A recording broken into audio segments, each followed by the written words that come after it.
ये खबर हर किसी के लिए बहुत ज़रूरी है, सबसे ज़रूरी है। बहुत ध्यान से सुनिएगा, देखिएगा, समझिएगा, क्योंकि हर कोई अपनी ज़िंदगी को और अपनियों की ज़िंदगी को आगे बढ़ाने के लिए नौकरी पर जाता है, मेहनत करता है, लेकिन अपने नियम कायदे कानून को अगर आप समझ लेंगे तो बस फ़ायदे में रहेंगे। भारत की काम करने वाली जनता के लिए एक बड़ा बदलाव हो चुका है। 29 पुराने उलझे हुए श्रम कानूनों को मिलाकर अब सिर्फ 4 नए लेबर कोड्स बना दिए गए हैं। सरकार का कहना है कि ये नए कानून कर्मचारियों को ज्यादा सुरक्षा देंगे, काम के समय को साफ साफ तय करेंगे और ओवर टाइम के पैसे को लेकर अब किसी भी तरह का कोई कंफ्यूजन, कोई भ्रम यहां पर नहीं रहेगा। तो सबसे बड़ा बदलाव आप जान लीजिए, काम के घंटे। अब कई सेक्टर्स में प्रतिदिन यानी कि रोजाना का काम जो है 8 से बढ़कर 12 घंटे तक हो सकता है। अब आप कहेंगे कि इसमें क्या है, 8 से लेकर 12 घंटे तक में काम करना, ये तो समय सीमा को और बढ़ा दिया गया है। लेकिन हफ्ते की जो सीमा है वो 48 घंटे ही रखी गई है। यानी कंपनियां चाहे तो शिफ्ट बढ़ा सकती हैं, लेकिन मजदूर से ज्यादा काम नहीं करवा सकती।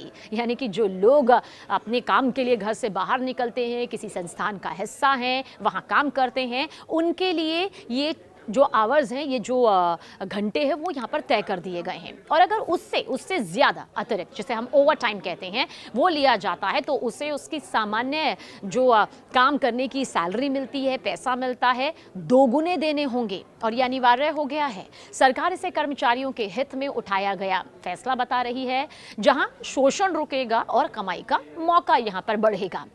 देखिए, भारत में लागू किए गए नए श्रम कानूनों की जगह जो है वो नए लेबर कोड्स के नाम जो हैं वो हम जानते हैं। ये देश की श्रम व्यवस्था में बहुत बड़ा बदलाव है, क्योंकि पहले हमारे यहाँ 29 अलग अलग श्रम कानून थे और हर कानून के अपने नियम और अपनी प्रक्रियाएं थी। इससे कर्मचारियों को भी समझने में काफ़ी दिक्कत होती थी और कंपनियों को भी हर नियम का पालन करना मुश्किल लगता था।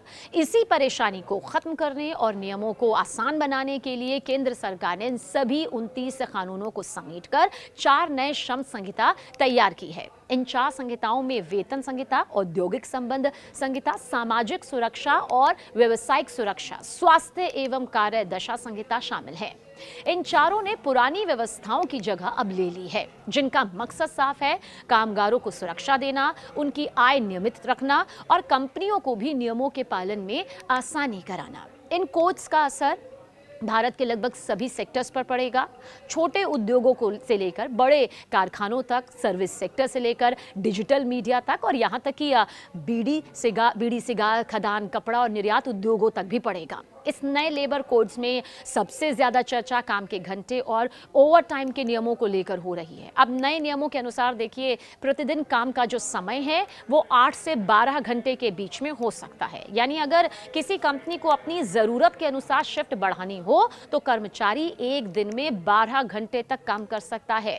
लेकिन यहाँ सबसे महत्वपूर्ण बात यह है कि चाहे एक दिन में 12 घंटे का काम क्यों ना हो, फिर भी हफ्ते में कुल काम 48 घंटे से ज्यादा नहीं होना चाहिए। इसका मतलब ये हुआ कि अगर किसी दिन 12 घंटे का काम कराया गया तो किसी दूसरे दिन कम घंटे काम कराना होगा, ताकि कुल मिलाकर 48 घंटे ही पूरे हों। ये व्यवस्था इसलिए बनाई गई है ताकि कर्मचारियों पर लगातार भारी बोझ ना पड़े और उनके आराम का समय भी सुरक्षित रहे।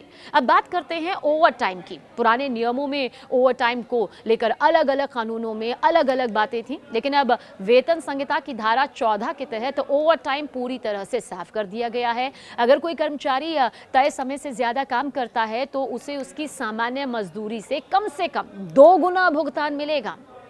फॉर एग्जाम्पल, आप समझिए, अगर कर्मचारी दिन का 1000 रुपए कमाता है और सामान्य काम का समय 8 घंटे है, तो ओवर टाइम के हर घंटे के लिए उसे कम से कम 250 रुपए मिलने चाहिए। यह राशि इसलिए बनती है क्योंकि 1000 रुपए की 8 घंटों में बांटकर प्रति घंटे की जो मजदूरी निकाली जाती है और फिर उसे दोगुना कर दिया जाता है, वो यही सामने आता है। ओवर टाइम तभी कराया जा सकता है जब कर्मचारी उसकी सहमति दे, जबरन नहीं। यानी उसे दबाव में नहीं रखा जा सकता।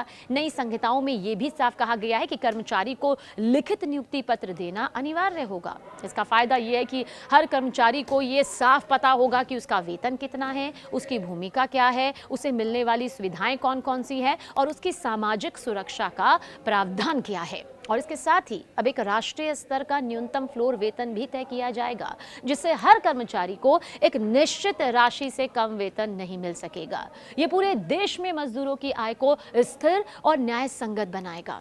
इन कोड्स में सामाजिक सुरक्षा को भी मजबूत किया गया है। पहले असंगठित क्षेत्र के कर्मचारी आपको बता दें कि सामने आते थे, जैसे डिलीवरी बॉय या ऐप आधारित कर्मचारियों को पेंशन, बीमा या पीएफ जैसी सुविधाएं नहीं मिलती थी, लेकिन अब नए कानूनों में उनके लिए भी सुरक्षा व्यवस्था शामिल की गई है। इसके अलावा 40 साल से ज्यादा उम्र के कर्मचारियों के लिए साल में एक बार मुफ्त सुविधा जांच करवाने का प्रावधान भी रखा गया है। महिला कर्मचारियों को लेकर भी देखिए बड़ा बदलाव किया गया। अब महिलाएं अगर चाहें और उनकी सुरक्षा का पूरा इंतजाम किया गया हो तो वो रात की शिफ्ट में भी काम कर सकती हैं। इससे महिलाओं के लिए रोजगार के अवसर बढ़ेंगे और वो कई क्षेत्रों में काम कर पाएंगी जहां पहले समय की वजह से ये सीमाएं थीं। हालांकि नए कानूनों को लेकर कुछ चुनौतियां भी सामने आई हैं। कई ट्रेड यूनियनों ने इसका विरोध किया है और कहा है कि इससे कर्मचारियों पर काम का बोझ बढ़ सकता है। खासकर 12 घंटे की शिफ्ट को लेकर आशंका जताई जा रही है। कुछ जगहों पर इसका गलत इस्तेमाल हो सकता है। इसलिए सरकार और राज्य दोनों को ये सुनिश्चित करना होगा कि कानून का पालन सही तरीके से हो और किसी कर्मचारी पर दबाव ना डाला जाए। देखिए, राज्यों की भूमिका भी अहम है, क्योंकि इन कोड्स को पूरी तरह लागू करने के लिए हर राज्य को अपने अपने नियमों को अपडेट करना होगा।